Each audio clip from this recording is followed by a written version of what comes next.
Hey Divi Nation, thank you for joining us in this live stream, and today I will be showing you how to rotate section dividers to create side borders with Divi and the Calligrapher Layout Pack. So if you haven't checked that out yet, make sure that you do. I've mentioned a link in the description below, and if you're a non-elegant themes member yet, make sure that you check out Divi. I've mentioned a link to the product page where you can go ahead and discover everything for yourself. So without any further ado, let's get to it.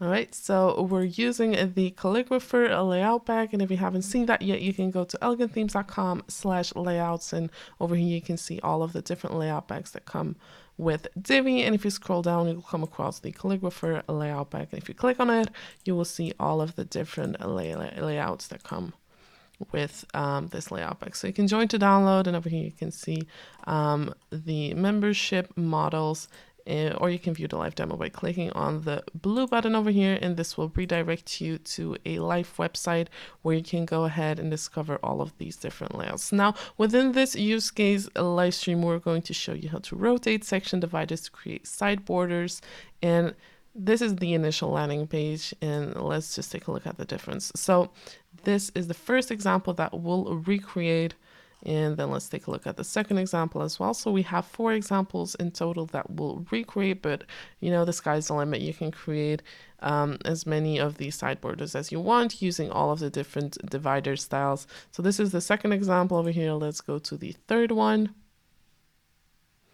which is the following one over here. And last but not least, we'll also create the fourth example, which is the following one. All right, so to get started with this, you will need to create a new page using the Calligrapher landing page. And I've already done that over here. I've set up 2 pages on which we'll recreate all 4 examples, starting with the first one, which was the red one on the left side. So this one over here, and to do that, we're just going to enable the visual builder at the top.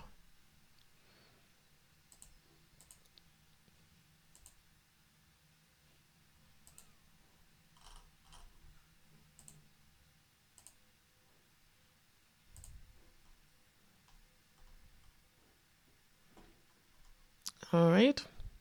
And then we're going to add a new section below the hero section. So we're going to use this section container to add the section dividers to transform them, but we're not going to place anything within the section itself. So when it comes to rows and modules, it'll be empty.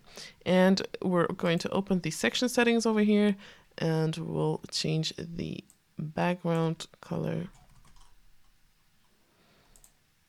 into a completely transparent color. This will probably not be necessary, but just to make sure that if there's any space left within the section itself, it'll be transparent, so everything below it will show through, but this will probably not be the case at all. But I'm just trying to make sure that if it were to happen, it'll be transparent. So the next thing we're going to do is add a bottom divider. So we're going to pick one from the list, and it's the following one over here, and we're going to give it a color of our choice, and we'll tweak the divider height across different screen sizes. So we'll use 700 pixels for desktop, 300 pixels for tablet, and 200 pixels for phone.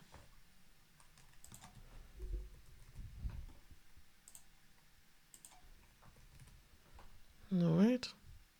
And we'll also make sure that it says on top of section content over here instead of below it. All right. And then we can go to the spacing settings. So let me just switch over back to desktop view. And over here, we're going to shrink the size of our divider. And let me just grab the spacing settings. So you can find all of these spacing values, which depend on the screen size, by going to the blog post in the description below if you want to get all of these values without having to pause the video and, you know, type down all of the values. But these are the ones that are used for desktop, for instance. But you can go ahead and grab those in the blog post, which I've mentioned in the description below. And these left and right margin values are different for tablet and phone, as you can see on the screen.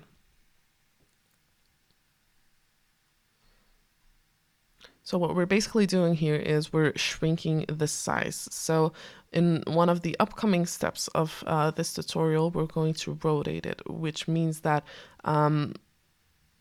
we'll need to adjust the size that goes from top to bottom. But since we've rotated it, it actually means that you need to shrink the size on the left and the right side, if that makes sense. But on tablet and phone, where the screen sizes are, a lot more narrow, you will need to increase the size.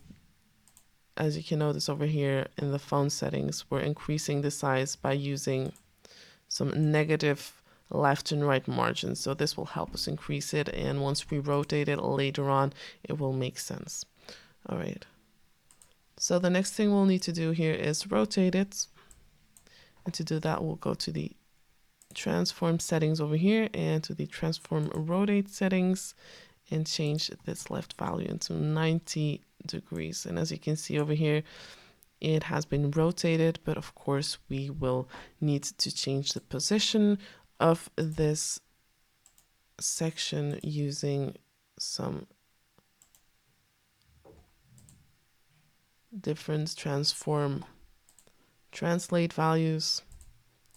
Let me just grab those really quick for you guys so I don't have to enter them manually. But again, you can find everything by going to the blog post in the description below. But I'll go over the values as well.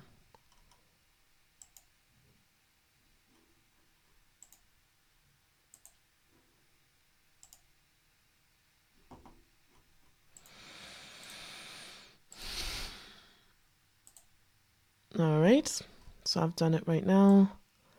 I've pasted the translate values, and as you can see on the right side, we're using -40 viewport width, and at the bottom we're using -52 of the viewport width. And let us just switch over to tablet and phone. So these are the values that are being used for tablet and phone. So only the right value changes over there. All right. And I'm just going to save this. So this was the first example that we've recreated. And we can move on to the next one, which is the yellow one. So we're going to use the same approach for all 4 of these examples, but we're just showing you the possibilities that you have and how you can really elevate the look and feel of your website by using this technique. And so the second example makes the divider show up at the right side instead of the left side. And I'm just going to exit the visual builder over here. So this was the first example, and I'm going to go to the second landing page that I've created to create the second example, which is also part of the hero section over here. So I'll enable the visual builder.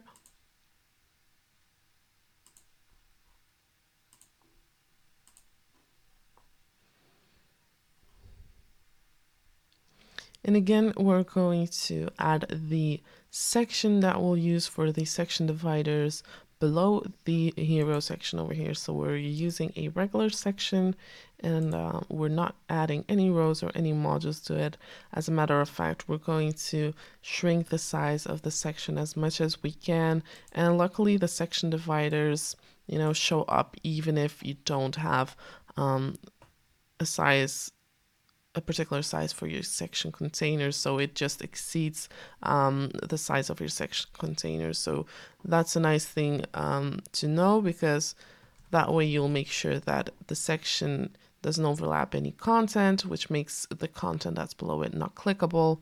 So you don't have those problems at all. So again, we're going to add a completely transparent background color just in case, and then we'll go to the design tab into the divider settings, and we're going to add a bottom divider, and we'll select the following divider style over here, and we're going to change the color using the following color code.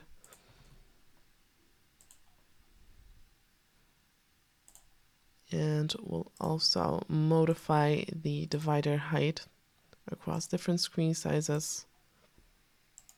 So this is just to make sure that everything remains responsive across different screen sizes, which it does. It looks great on a tablet and phone, as well as on desktop.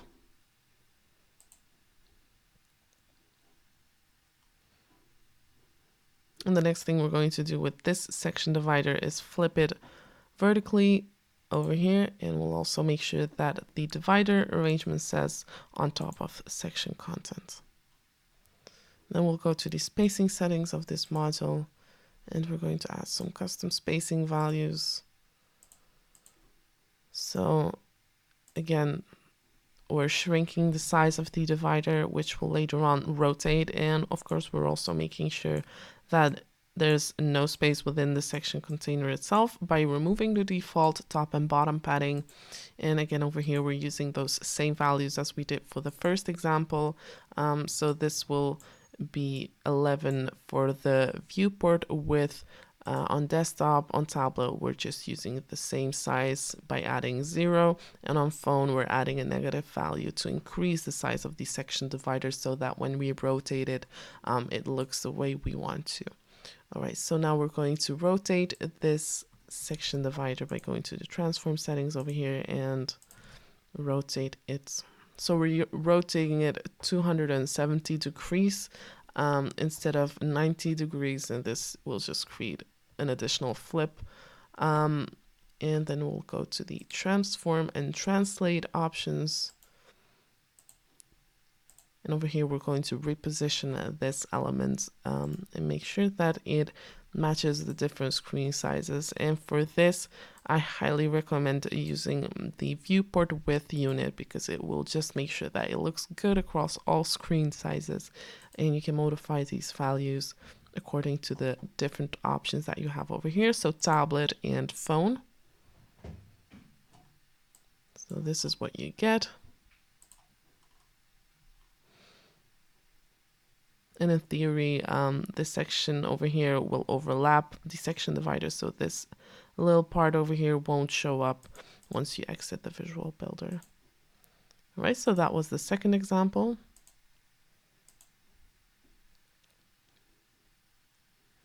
And now we can move on to the third one, which is the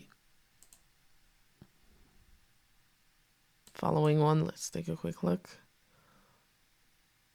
So this one, and let me just shrink the size of the browser just to show you guys what they look like on smaller screen sizes. So here you have it. This is the one that we're going to create next, and let's take a look at those other two as well. So as you can notice, these look good across all screen sizes. Just wanted to make sure that I show you guys. So let's move on to the next one, and we're just going to add that to this page that we're working on at the bottom over here. So again, we're going to add a new section to the bottom of the page. So make sure that you always add the section that you want to use below the section where you want the side border to appear. So that will just make sense with the Z index. So if you were to add it to the top of this section and try to position it below, you would have some difficulties with the Z index. Just make sure that you place the section for which you want to use the section dividers below the section you want the section dividers to show up. So that was a lot of section dividers in one sentence. All right, so again, we're going to make sure that the background color is completely transparent. And then we'll move on to the design tab, and we're going to add a bottom divider, and we'll use the following divider style.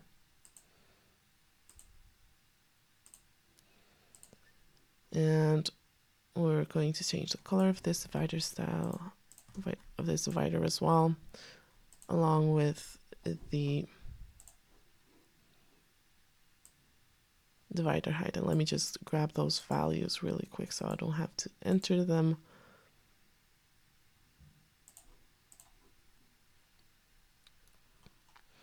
And if you want to do the same for yourself, so if you want to grab all of the different values, you can go to the blog post, which I've mentioned in the description below, and go through each one of the examples step by step. You'll have all of the different inputs there that you can just copy and paste to the section you're working on. So I'm just going to add this over here, and we're using 700 pixels for desktop, 300 for tablet, and 300 for phone as well. Okay, and then we'll make sure that the divider appears on top of section content as well.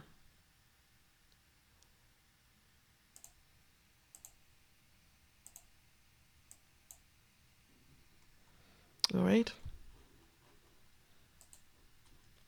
Then we can move on to the spacing settings of the section. And again, we're going to remove all of the default top and bottom padding that is assigned to the section. And we're also going to shrink the size of the section itself to create this nice looking design over here. And the next thing we'll do is rotate the entire section with a value of 270 degrees, and then we're also going to reposition it on our page using the transform translate option over here. And again, we're going to use the viewport width unit to make sure that it remains responsive across all screen sizes, and this is looking really good in my opinion. And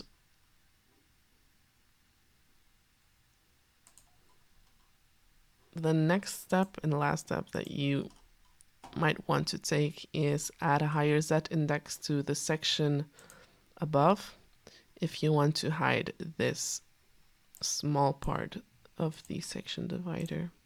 So this is totally optional, but you can notice a difference there. So without the Z index and with the Z index, so I'm just going to keep it this way. And this was our third example, and then we can move on to the last one, which is the following one. And again, we're going to add this to the bottom of our page. So I'm just going to exit the Visual Builder and go to the other landing page and enable the Visual Builder at the top.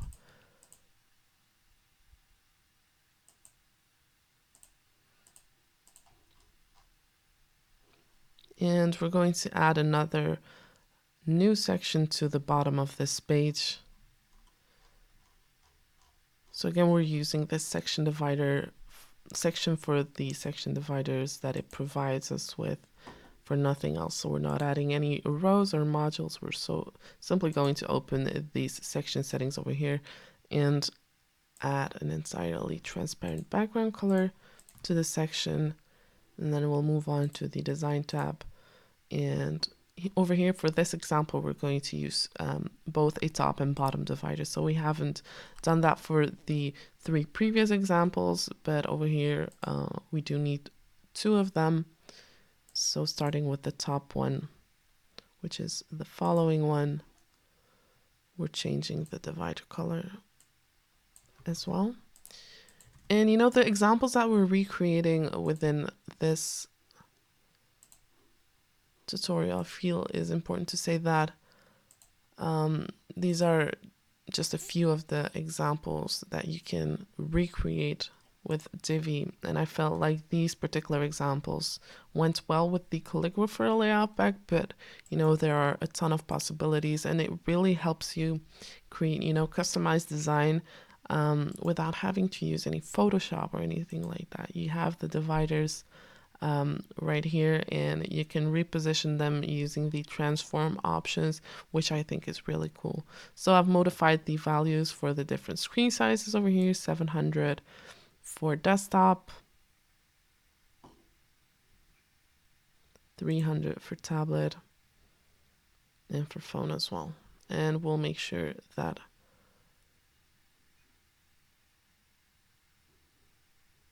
this says on top of section contents.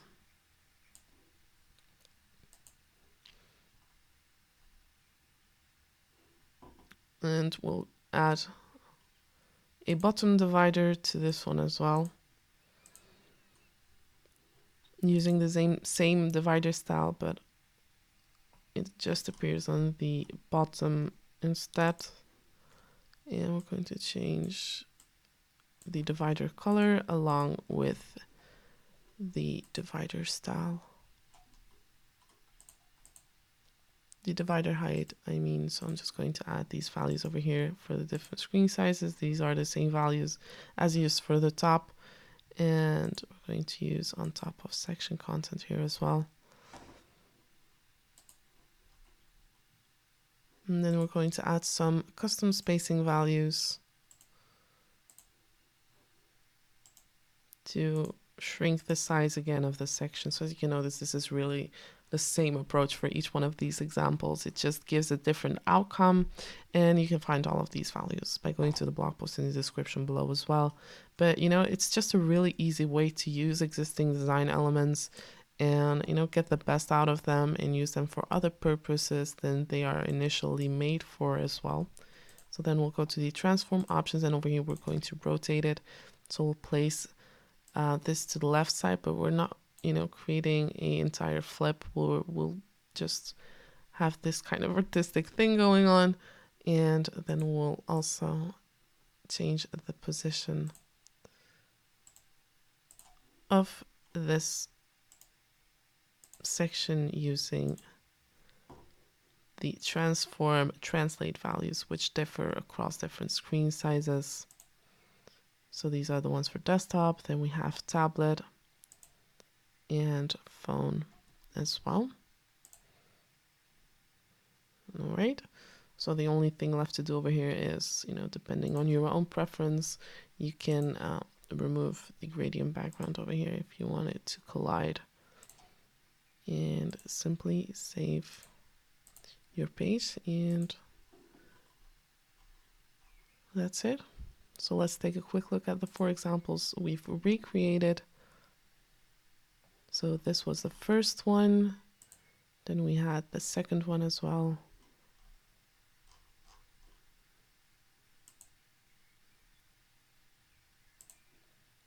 And we've also recreated this one and the last one over here. All right. Well, that was all for this live stream tutorial. If you liked it, please give it a thumbs up, and we hope that you're enjoying this ongoing Divi design initiative where we try to put something extra into your design toolbox each and every week. Thank you for watching, and we look forward to seeing you in our next video or live stream.